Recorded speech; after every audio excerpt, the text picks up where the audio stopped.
There, I think, yes. So this chapter is in sort of in pieces, right? You know, the first piece was about metabolism in general, anabolism, catabolism, the Krebs cycle or the citric acid cycle, electron transport system. Then the second section was about nutrient metabolism, how we go from ingested food to usable metabolic energy or building blocks, right? So we looked at the carbohydrate plan, the protein plan, and the lipid plan. This last piece is different than the other two because this is all about what is called thermodynamics, okay? And those of you that have had physics learned a version of thermodynamics. Well, this is thermodynamics in the body, not in the universe, you know, not with matter. So we talked a little bit about how exactly do we move heat from us into the environment. You know, so we looked at radiation, convection, evaporation, and conduction. Then we talked a little bit about why we care about our temperature. Unlike other animals that don't control their temperatures very well, we are very sensitive to temperature change. You know, so even though a reptile can be perfectly comfortable with an 80-degree body temperature, for us, you know, we're down here in the severely impaired, gonna die type place. And, you know, why the difference? A lot of it has to do with our enzymes. You know, many of you have had some chemistry where you've talked about enzymes or catalysts. And almost all catalysts, particularly the protein variety, have only a very tiny range where they work properly. Too hot and they don't work, too cold and they don't work. Too hot, they denature. You know, that's cooking. That's why we cook, is we turn proteins, we unravel them by using heat. So that's up here, denaturation, or I think it's denaturation. And then down here, when proteins get too cold, it's not that their shape has been changed, they just don't work properly. There isn't enough chemical energy around for them to do their thing. Okay, so we have this narrow temperature range, which means we have to be able to control this, right? Our body's heat production changes according to what we're doing. You know, when you're exercising, you're producing way more heat than when you're just still. Even things like your metabolic activity can change your temperature production. You know, we talked about thyroid hormone some months back now and how it sort of sets the body's energy thermostat. Well, okay, so our heat production changes and we don't stay in one place, right? So our heat environment changes too. You know, as we're seeing outside this month, you know, we have warm days and we have cold days, and we have to deal with all those, all that temperature variation all the time. So conveniently, the body has two centers in the hypothalamus for controlling body temperature. One causes heat to be lost, so we call it the heat loss center. The other causes heat to be gained or generated, so we call that the heat gain center. So the heat loss center is turned on when the body is too hot, right? Because we have heat to lose, so we trigger these heat loss systems. So some of those systems are, one is behavioral change. The brain and the hypothalamus are not two distinct organs. They are one entity that operates as one thing. You know, there is, in the last 100 years, there's been a lot of looking at the brain in pieces. You know, that, well, this part of the brain controls speech, and this part of the brain controls spatial relationships, and this part of the brain controls temperature. The truth about the brain is it's all this big integrated thing. There's no part of the brain that doesn't talk to the other parts of the brain. So one of the things you see as your body temperature starts to rise, your behavior changes. In other words, there's things you can see with your eyes looking at somebody, or things that can be recorded with a video camera. People's behavior changes.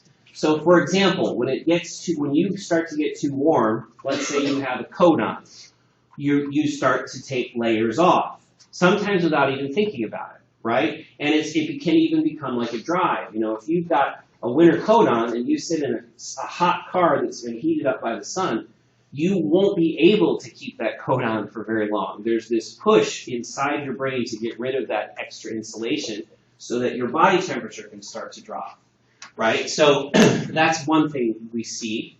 Another thing we see in behavioral changes is you'll seek cooler climate, right? So you'll look for a tree to stand under, or you'll look for somewhere cooler. You'll look for cool water is another thing that humans will do when they're too warm, is they'll seek water because water helps us to cool down. We also change our body position. So you really see this in the wintertime. So people are walking around inside, they put their coat on, and they go outside, and within minutes, they do this, right? They curl up. And what's curling up is a behavior change to keep your skin close to the core and away from the environment. You do the opposite when you're hot. When you're hot, the arms go out, the legs come apart a little bit so that there's more circulation around the skin. So all of those things are driven by the motor cortex, by the brain's somatic motor control, in other words, conscious motor control. But they're driven from unconscious thermoregulatory reasons, right? The hypothalamus doesn't know how to take your coat off, but it knows it can get the cerebral cortex to do that if you're too warm. Okay, so behavioral changes. These are the easiest to see because you can see people do it. And if you think about it, when you're too hot or too cold, you can even see yourself doing it. Our brains are cool like that. We can self-analyze, and you can see some of these things in action. Okay, so that's one way we lose heat is we change our behavior or our environment. Another is to use the skin as radiator. That's one of the reasons it evolved the way it did. And one of the theories behind why do human beings not have hair on their skin like other animals is it makes our skin an even better radiator. Fur is ultimately an insulator, right? So the less fur you have, the easier it is to get rid of heat. So one of the theories goes is that as the brain got larger and more metabolically active in a human being, and as our digestive tract got more compact and more efficient, our need to get rid of heat exceeded our need to have that extra layer of abrasion protection offered by fur. So we started to get bald. But because we have bald skin, and to some extent all mammals can do this trick, if you shunt blood through the skin when you're hot, now you've got hot blood right next to usually cooler air. So you increase your convection and radiant heat by shunting blood through the skin where that heat then can be gotten out of the body through convection or radiation. So we have an increase in blood flow to the skin, and that is accomplished by vasodilation. So the arteries that go to your skin get bigger when you get hotter. That's one of the reasons why people get kind of pinker or redder when they're hot. That's vasodilation, send more blood to the skin so that that heat can leave the body. Now, this isn't without its effects. The more blood that's flowing through the skin means the less blood there is flowing to other places. So temperature is one of the limitations, or this flow of blood through the skin, is one of the limitations on exercise because there's a competition. The skeletal muscles need blood flow for oxygen and nutrients. The skin needs blood flow in order to keep you from heating up. So it's one of those crossover points, or the balance that has to be kept all the time. So what do you see? You see this red color of the skin. Skin temperature goes up. Usually, skin temperature is significantly below body temperature. But when you're trying to get rid of heat, it's not. It actually can be above body temperature because the blood is being pushed into the skin. Okay, so we have that. We take blood going through the skin, and we add sweat on top of that, and we get our own private swamp cooler. Right? So a swamp cooler works by evaporating water. When that water evaporates, it causes the temperature of the air to go down. And it's classic general chemistry, right? When something evaporates, that requires heat. Where does that heat come from? It comes from the body. So sweating, the evaporation of sweat, causes heat to literally be removed from the body. And it's very effective. On a nice dry day, even when it's very hot, we can dump 2,320 calories, that's big C, per hour. That's a lot. So that's the amount of energy it would take to heat up 2 liters of water by a degree, right? So that's a lot of energy that we can get rid of in this way. Now, sweat only works to create evaporation when the humidity in the environment is low enough. So here in the Midwest, we sometimes encounter days where we have 100-degree temperature and 100% humidity. Those days, the sweat production doesn't work very well. It's one of the reasons why those are times when people suffer heat stroke and stuff like that, because our principal system for getting rid of lots of heat doesn't work when it's too wet outside. All right, so we have that. And then in addition, so sweat production works through evaporation. Well, the respiratory system does the same thing. If you remember, the respiratory tract is air next to blood, which means air next to water, right? Because blood is mostly water. So as we move air in and out of our wet lungs, water evaporates. Same thing happens. Whenever water evaporates, it takes temperature, it takes heat away with it. So as we breathe, we're losing heat through that mechanism all the time as well. It's one of the reasons why your respiratory rate goes up when you exercise, and oftentimes you'll go from nose breathing to mouth breathing when you exercise. When you breathe out through your nose, a lot of that respiratory water loss is cut down. When you breathe through your mouth, you're dumping lots of water out, and so you're cooling better, but you're also going through fluid faster. This is why your dog and cat pant. Right? They're using their respiratory system as a cooling system. By moving air in and out rapidly through a big wide open mouth, they're maximizing their respiratory water loss and therefore evaporative loss, and therefore heat is being removed. So it's effective. It's not as effective as our fancy sweat glands that we human beings have, but it does still work. So those are the 4 principal ways that we lose heat. Okay. Now, we don't, the evaporative heat loss is the closest thing we have to cold generation. Like, it'd be great if we could make cold somehow to cool us down, but we can't do that. The best we can do is evaporate water and then run blood through that cooled skin and therefore cooling the rest of the body. Okay. So, in the arms and legs are more exposed than the rest of the body is. And that goes back a long time. That's true for, almost all of the mammals, is that the limbs are more exposed than the rest of the body. So because of that, the arms and legs both have a special organization of veins that are very active in heat loss or in heat gain. Okay? So it works a little bit like this. The artery comes through the center of the limb, whether it be the arm or the leg. But when the blood goes to return to the heart, it has 2 paths it can take. It can either go back to the heart through the skin, or it can go back to the heart right next to the arteries that got it out there in the first place.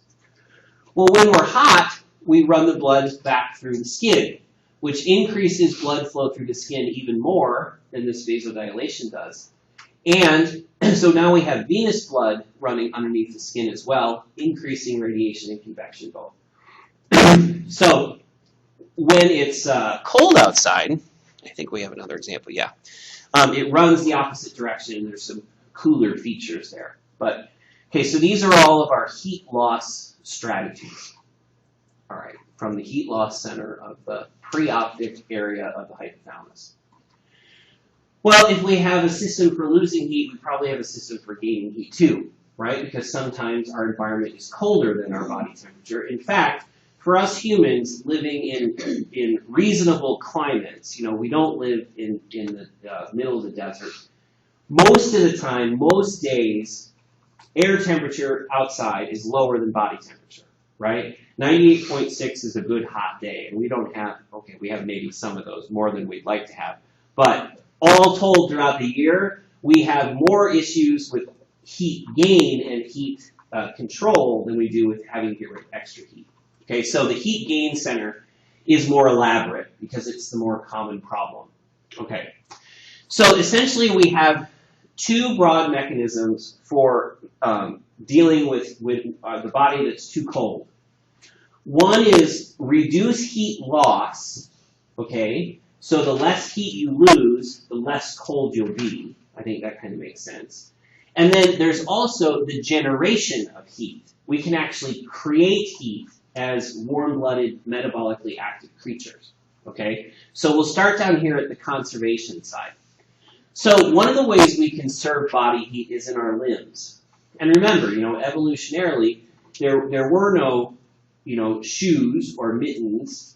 Hands, what we call hands, and feet were in contact with the cold ground all the time, right? So, when it's 20 below outside and you're walking Fido doesn't usually have boots, okay? So there has to have been a system that developed for why don't their little paws freeze in contact with the snow for, on a 20-minute walk? Well, this is one of the reasons, one of the ways. This arrangement of arteries and veins through the center of the limbs. Because the artery and vein are right next to each other, they can exchange heat between one another very easily. So what happens coming out of the body is very hot blood, right? Coming from the core is always kept warmest because that's where our critical organs are. So coming from the trunk, we've got blood that's 37 degrees Celsius. Now, blood is also coming from the hand back to the trunk as well. And because these arteries and veins are wrapped in the same sheet, the same tube, so to speak, temperature flows from hot to cold, which is what heat always does that, right? Those of you that have had physics knows that. Heat always goes from high temperature to low temperature. If it can move, it will move down that gradient. Well, here we have high temperature blood traveling next to lower temperature blood. So the heat is transferred. And what this all means is by the time this arterial blood gets out to your hands, it has dropped 13 degrees Celsius. So it's much, much cooler. And the blood that's returning from the hands, as it travels next to this artery, it's warmed up. So by the time it gets back into the trunk, it's warm again. So that cold from bare feet in the snow doesn't actually travel into the trunk as easily because of this system of arteries and veins sitting right next to each other. Kind of a cool system. Now, the only downside is it means that hands and feet can actually have body temperatures below 98.6, even down very, very low, like down in 70 degrees. So you might say, well, why don't we have this kind of stuff happening then, if hands and feet can get so cold? It's because they're quite cold adapted. All you have in your hands and feet, it's mostly connective tissue, a little bit of muscle, and then bone, all three of which handle cold very, very well. Better than, say, nervous tissue or organ tissue does. So when the edges of your fingers feel numb in the wintertime, remember it's because you saved all that heat from being lost out of your hands, and you're keeping it in your trunk to keep you alive. Right? You can still wear your things, that's okay. Okay, so that's the deep, we call this the deep vein system. And when you learned the vessels earlier this semester, you saw that in the arms and legs, there's two sets of veins for every set of arteries, right? Well, this is why we have that. It's a good system. We wouldn't want to not have it. Okay. And so that's this piece. The other piece is opposite what we do when we're hot. Okay, if we're hot, we shunt blood to the skin. When we're cold, we do the opposite. So we shunt blood away from the skin. Because it's at the skin is where our blood can give up its heat to the environment. So when we're cold, that blood all stays inside the fat layer instead of outside of it, and we conserve that heat. Because even though we wear appropriate apparel for the weather, we also have, just underneath the skin, we have a layer of adipose tissue that serves as a sort of built-in blanket. And as long as the blood is on the inside of that blanket, the heat loss is much, much less. So when people are cold, you'll see that their skin is quite a bit paler or less pink than it is when they're warm, when it's redder or pinker. And that's the vasoconstriction to conserve body heat. Okay, so those are good things. That's reducing our heat loss. Missing from this list is behavior changes. Just like there was behavior changes here, when we're cold, there's behavior changes too. We'll seek warmer environments. We'll seek to cover our skin with something, because that's one of our human tricks for living in lots of different environments, is we know how to make clothing that protects our skin, adds insulating layers. And like I said before, we get smaller. The colder we are, the less volume we try to take up so that we reduce our heat loss that way too. All right. But we also have two methods for creating heat. Something we can do because we are making heat all the time. Remember that the overall sort of metabolic reaction is nutrients plus oxygen plus water go in, right? And CO2, ATP, water, and heat come out, okay? So we're always making heat, and about 60% of all of the metabolic energy that goes into us comes out as heat. So we're excellent heaters. Something we don't think about very often, but whenever we humans are in a room that we're comfortable in, we're actually heating it up all the time. We're walking, 500-watt heaters. So one of the reasons why in a big, campus like this, they run the air conditioning more often than you think, because you have all these people generating heat. So we have these little built-in furnaces that we're sitting around generating heat all the time. Okay, so since we create this heat, it means that we have this potential for non-shivering thermogenesis. Okay, thermo is heat, genesis is to make. We can make heat without shivering. We'll talk about shivering in a minute. So non-shivering thermogenesis harnesses that 60% waste heat by increasing the metabolism of all the cells in the body to increase the amount of heat that they produce. Okay? And some cells in the body can actually do another trick for non-shivering thermogenesis, and they can break down nutrients with oxygen, and they skip making the ATP. So they just release it all as heat. So, for example, there's a kind of tissue found mostly in infants, but we have a little as adults, called brown fat. And it's called brown fat because it's brown when you look at it instead of yellow, like adipose tissue. And it works in non-shivering thermogenesis. The ATP production can be like switched off even though the fat metabolism is continuing. So essentially it's like having an oil heater in your back, because that's where most of it is in babies. And it creates heat, which helps to keep the babies warm. Okay, so the whole body can do this. Brown fat does it particularly well. But by increasing metabolism, we increase the rate of heat production and thus create temperature or create heat. The other method of thermogenesis is shivering thermogenesis. This is using the muscles as heaters. Okay, when muscle contracts, it releases heat. So essentially, and it requires ATP. Okay, so when muscle contracts, ATP is broken down. That releases heat.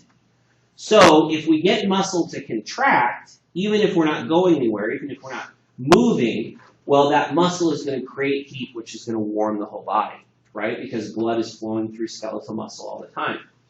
So we call that shivering thermogenesis. And we've all experienced this, right? When you go outside and it's cold, the first thing that happens is you get stiff, right? Your muscles stiffen up. They start to contract. And it's because the more they contract, the more heat they produce. The more heat they produce, the warmer you stay, right? Now, there's a limit to this, though. When a muscle contracts hard enough, it can't maintain that contraction because of the nature of the sliding filament mechanism. When all the sarcomeres are as short as they can be, it can't get any shorter. So then the body shifts to shivering, where muscle expands or relaxes and contracts. We can't talk today. Relaxes and contracts over and over again, many times per minute, to shiver. And shivering, psychologically we associate shivering with being cold, and that's not unreasonable. Shivering is actually a way to make us warmer, okay? So we shiver to turn ATP into muscle energy and heat, and it does help to keep us warm. So typically, the downside, well, why don't we just shiver our way? Why do we wear coats and stuff? Because all that shivering burns through energy, right? If you have all the big muscles of your body contracting and oscillating ways at the same time, your metabolic needs are going to go through the roof, right? So this is a good short-term fix. We can increase heat generation by as much as 400%, but it means that you're going to run out of metabolic energy, okay? Which people who live in very cold climates encounter this problem.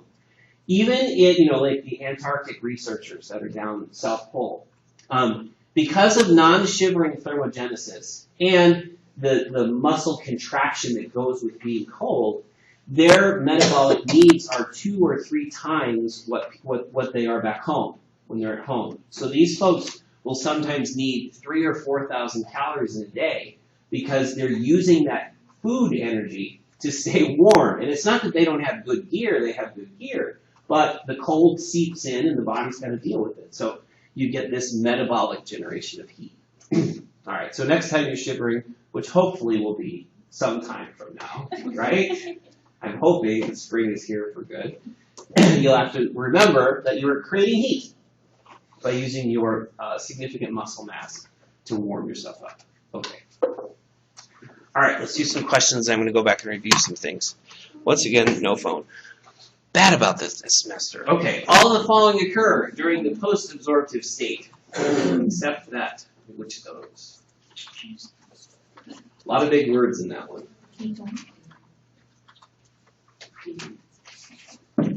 Who said D? Yes, D.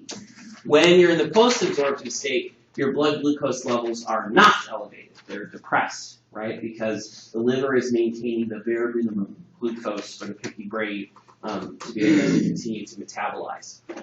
Okay, so the big words. Glycogenolysis, that's the breakdown of glycogen. Okay, so when glycogen breaks down, it breaks down to glucose. So yes, we have that in the post-absorptive state. That's the liver using its storage of glucose to release glucose for the brain. Well, I'll come back to B. Gluconeogenesis, that's the formation of new glucose from other things, like from acetyl-CoA from the ends of fatty acids, like from bits and pieces of amino acids that have been deaminated. Okay, so we have that. And in the post-absorptive state, the fatty acids and triglycerides in our adipose tissue are also mobilized. Because remember, the rest of the body really likes to use fat as a fuel. The brain can't, but the rest of the body does just fine on fat for fuel. The only downside is fat can't be metabolized as rapidly as carbohydrates can. Okay, well, what about ketone bodies? I didn't talk about ketone bodies, so it's good that we're going to talk about it right now. In the post-absorptive state, the liver can release pieces of carbohydrates for other cells to use. Okay, so, we have a glucose molecule, let's say, and we do glycolysis to break it down, right? And we get these 2-3 carbon chains. Well, these can be modified to make ketones. So they get an oxygen atom attached to them. And so we call these ketone bodies. And they can be released from the liver. So released from the liver, right? So it means that the liver can provide, if it's providing glucose to the brain, but the rest of the cells of the body don't need glucose. They just need something to burn. So ketone bodies are something to burn, okay, for the rest of the body. So, and we detect these in urine sometimes. We can certainly detect them in blood. They're a sign of inadequate nutrition. When ketone bodies are present, well, one of a couple of things is happening. Either the person isn't eating very well, or the person hasn't eaten in more than 8 to 10 hours. So that's a lot of us first thing in the morning, right? So we have some ketone bodies. We also see ketone bodies when there is some problem with glucose metabolism. specifically in diabetes. Type 1 diabetes, which I talked about before, in the type 1 diabetic, even though their blood glucose is 600, their cells are starving for glucose because the glucose can't get into the cells to be used. So in those patients, we see very high ketone bodies in them too, right? It is also something you see when you have a very low carbohydrate diet, right? So be honest, who's tried the low carb thing? I have. Some of us have.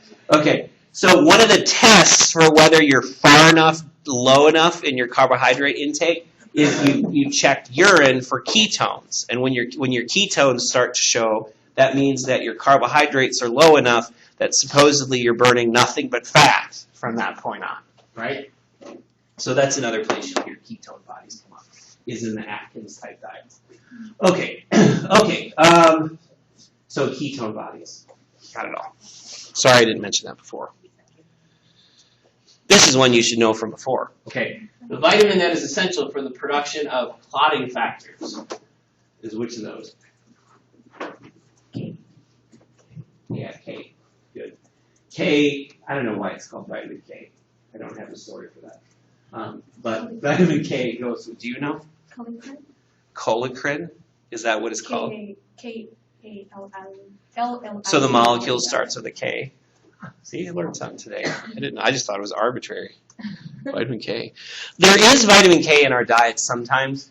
Vegetables that have that green, that's so green it's almost purple, you know, that has vitamin K in it. Dark green vegetables do. Some meats do, like liver, you know, if you eat liver, it has vitamin K in it. All right. All the following occur when the temperature of the preoptic area of the hypothalamus drops below its thermostat setting. So we were just talking about this. The preoptic area is where the heat gain and heat loss centers are. So how would the body respond?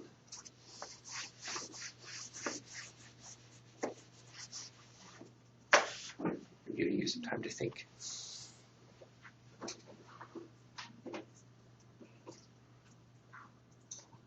So if that area is lower than the thermostat, I'll talk about the thermostat in a minute, but lower than where the body wants to be in terms of temperature, are we too hot or too cold? We're too cold, right? Body temperature is too little. So which of those things would we do when we're too cold?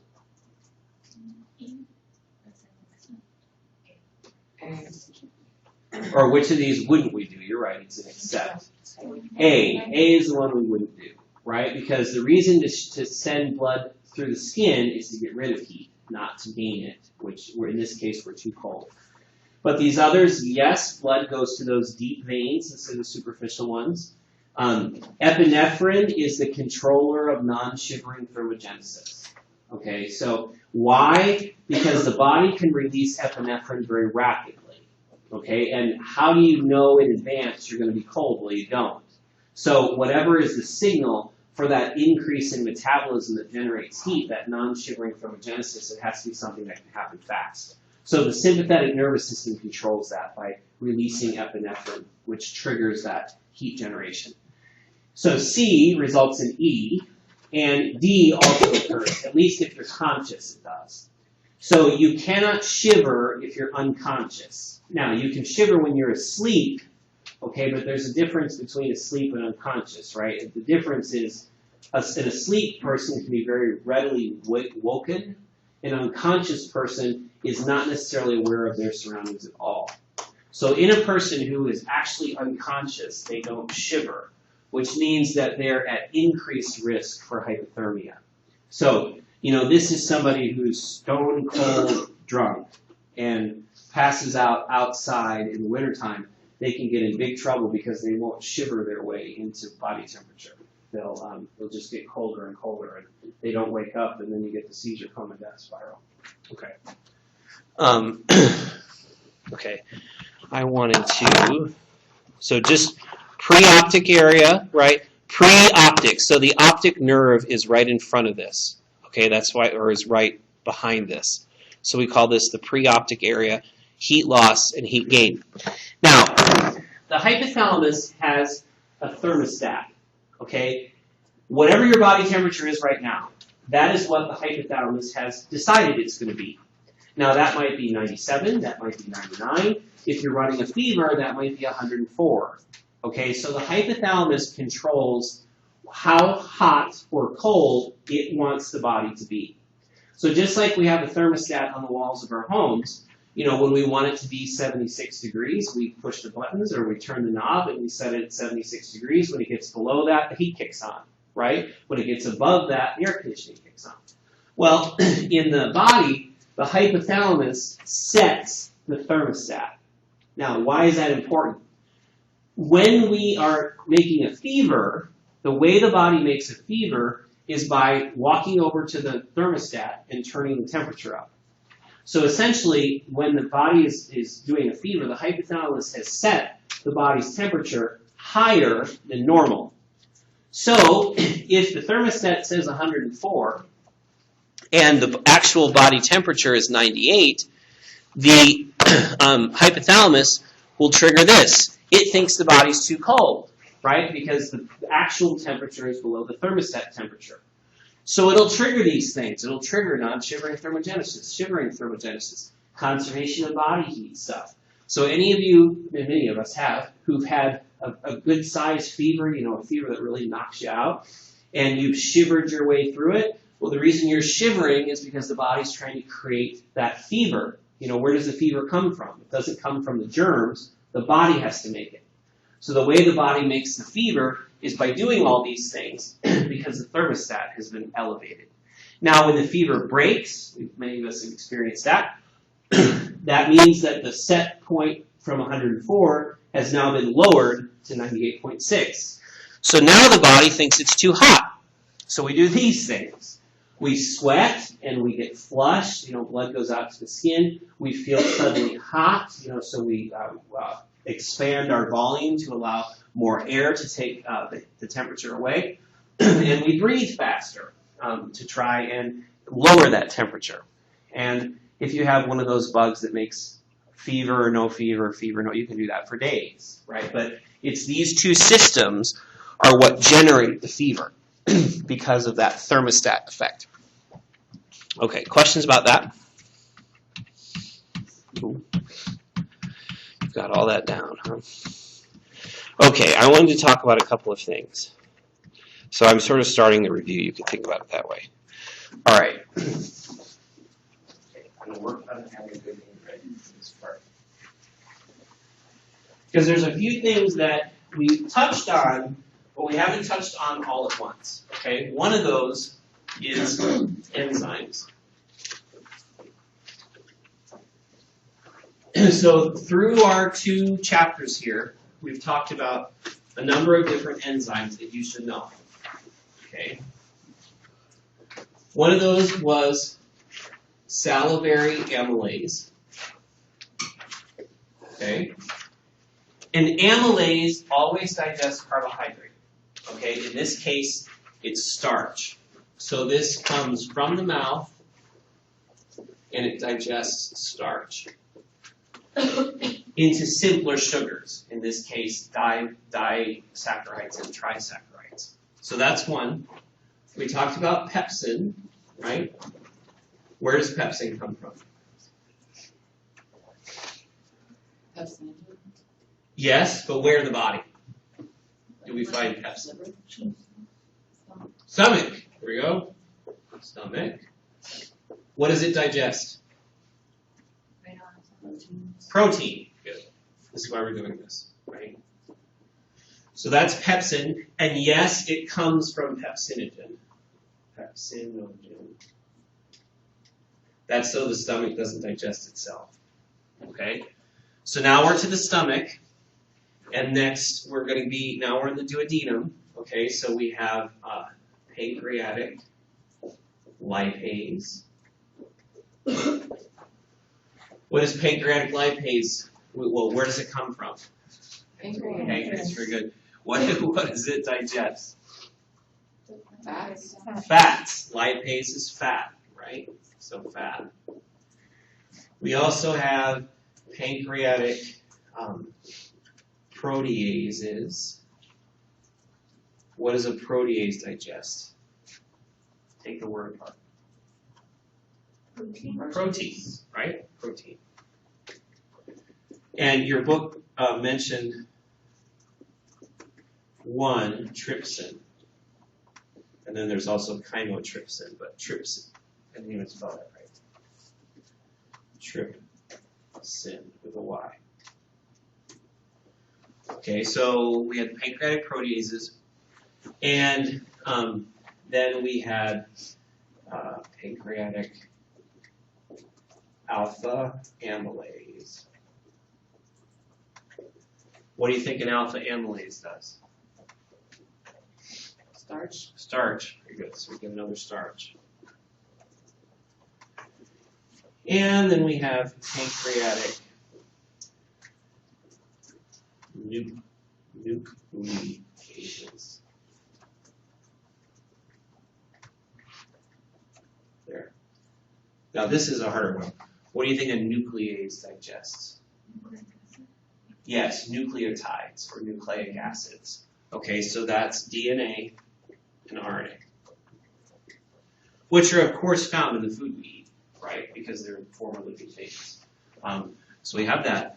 Okay, and I think that was it. So one of the things I want you to, and then we have brush.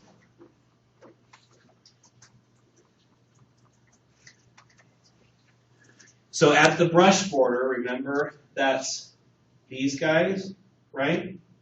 The Bart Simpson hair lining the villi. At the brush border, we have a number of enzymes. Okay, so we have peptidases. We have maltase, sucrase. What's the other one?